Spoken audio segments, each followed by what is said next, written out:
Experimentation in the Physicalities of the Werewolf by Riemann Krex. Far too many books such as this one begin with some sort of justification. Some reason for study is concocted in the hopes that the writer's obsession will be seen in a more noble light. I make no such pretensions. No werewolf killed my family. None ever threatened me personally, nor even an acquaintance of mine. My obsession is born out of simple curiosity, with a strong dose of hatred for the unnatural.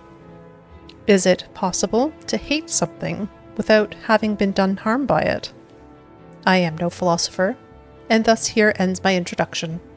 On with my studies. I have endeavored, over the course of several decades, to perform a complete study of the physical nature of the creatures we call werewolves. I overlook entirely the origins of this plague, whether it is acquired voluntarily or inflicted, and how one might be cured. Such matters are filled with too much guesswork and rambling, second-hand inanities from farmhands. Subject A. Captured in Morrowind, while in beast form. Makeup. Male. Breton in his true form. Notes. Subject shows an unusually high degree of control over his transformations. Experiment 1. Subject's bodily proportions were thoroughly measured before, during, and after the transformation. As expected, the proportions were identical while in true form, but some minor swelling of the head was observed immediately after the return.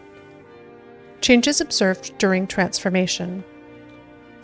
23% increase in shoulder width, 17% narrowing of hips, 47% lengthening of arms, 7% increase in finger length, not accounting for claws. As for the legs, the lengthening of the foot to several times its normal length seems to account for the otherwise negligible changes in the thigh region. Experiment 2. Subject was coerced into changing as rapidly and as frequently as possible, at various times and at various levels of duress. Transformation times and effects were not viewed to change notably. Subject expired. Concluding tests. Subject B. Captured. In Cyrodiil, already imprisoned by local authorities in true form. Makeup. Female. Nord in her true form. Notes. Subject's large size in both true and transformed forms makes an excellent fit for vivisection. I believe I may have been the first to witness a werewolf transformation apply its effects on the internal workings of a creature. The heart is the first thing to swell, long before the lungs or bones shift to accommodate it. This may account for the intense chest pains that some of the afflicted report directly before their changes. More interesting were the changes observed in the muscles of the legs. I had expected a strengthening, as the beasts are known for great power and speed, but they also seemed to change color into a dusky brown.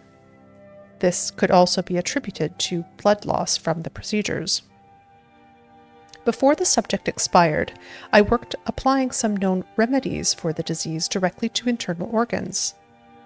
Wolfsbane petals applied to the bones seemed to render them brittle, and the ribcage nearly collapsed at the touch.